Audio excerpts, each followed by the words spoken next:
Second count. All right, thank you, Mr. Coleman. All right, ma'am, again, you're Rebecca Riddo. Yes, ma'am. And Mr. Kimler, will your client waive the formal reading of the indictment? Oh, wait. Let's see, Ms. Riddo, in cause number 25 DCCR 0336, the state selected to proceed on count 1 only. It alleges you committed the third-degree felony offense of tampering or fabricating with physical evidence, and that's from October 2nd of 2023. And how do you plead to that charge? Yes, Are you pleading guilty freely and voluntarily? yes, ma'am. And because you did what they charged you with? Yes, ma'am. I have here on the computer some documents that have your signature on them that the state has marked as exhibit number 1. Before you signed these, did you go over them with Mr. Kimler? Yes, ma'am. Do you fully understand them? Yes, ma'am. And do you understand, if I follow this agreement that you made with the district attorney, that you will be waiving or giving up any right to appeal? Yes, ma'am. And do you also understand, if you're not a U.S. citizen, that a plea of guilty or no contest may result? Pause right here. This charge is far more serious than it sounds.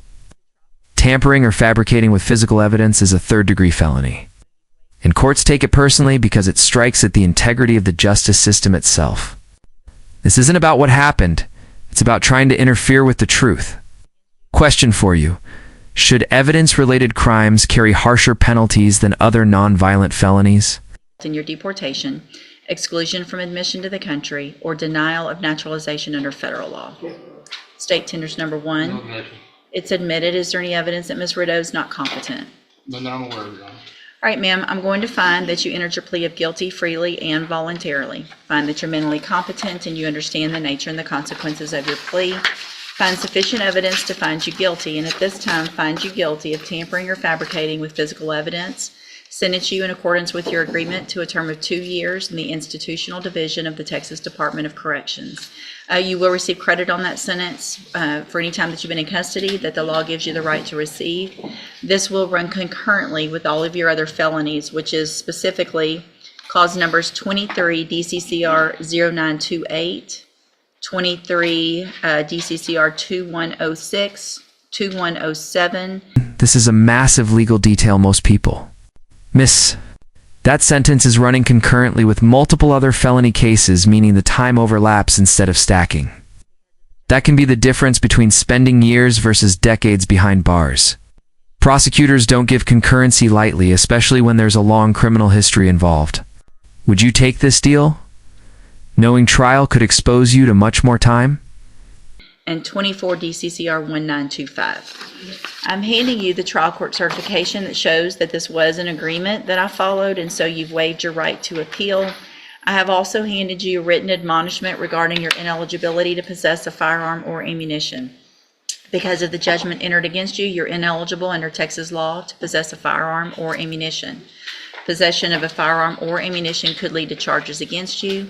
Firearm is a legal term, and you should read the written admonishment I provide you to see what devices qualify as a firearm. If you have questions about the laws that make you ineligible to possess a firearm or ammunition, or about how long that lasts, you can talk with Mr. Kimler. Good luck to you, ma'am. You can go back with the bailiff. Thank you. Thank Mr. Coleman. Let's see, and then we were holding Gabrielle Smith. We wanted to have a brief bench conference. Sure.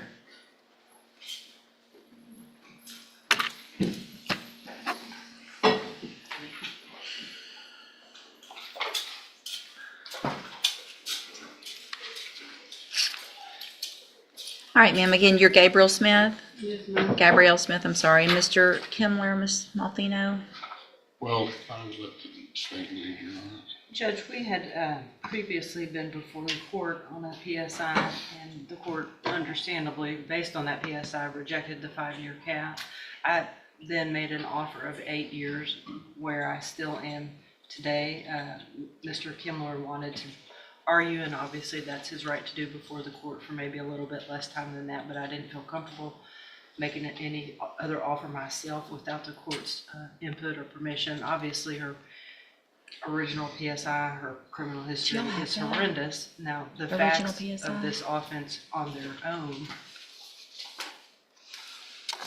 obviously are not super egregious, but the history is, and so that's kind of what we were. I guess, I mean, if y'all, if y'all want to do a cap of 8 instead of the 8, I would, And then. take a look at that, and then we could I think this is better than- talk about that, and then I would, obviously it's something that the cap is what it is, and then, I've got the PSI, I don't know that I would need an update, but if you needed time to put something together, then we could reset it for sentencing, if y'all wanted to enter that plea today. Obviously, I don't have the priors in front of me. I requested them from Louisiana. I Okay. don't want to represent 100% that I believe Ms. Smith is habitual. I do feel very confident that there is more than enough to get me there in proceeding in trial. That would be what I would like to do. Again, the underlying facts of this offense, standing alone, don't appear super egregious, but in combination with the history, I would feel better with a cap and allowing Ms. Smith to. Exchange is courtroom chess.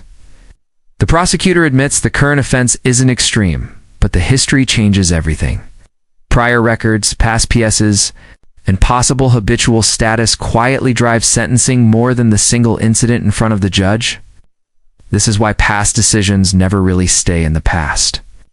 Do you think someone's history should outweigh the facts of the current case? Make argument on her behalf. I Sure. certainly won't stand in the way of that. Okay, all right, if you want to visit about that, do you want to visit today about that, Mr. Kindler? Do you want me to, I can reset it a week or so if you'd Let me like just some do time. it briefly. Sure, okay. Thank you, Judge.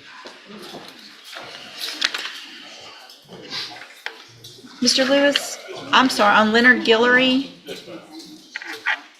I thought I had you taken care of, I'm sorry. Leonard Guillory, we don't have paperwork on that, right? No, actually, I've been informed that his family is supposed to actually meet with Mr. Kimball on Friday.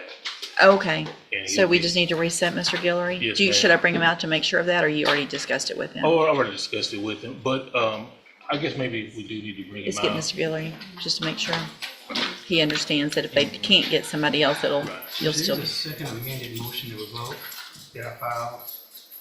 I Okay, think what I did was I cleaned up some language that had been a problem in Okay. other NTRs. perfect. Sir, you're Leonard Guillory?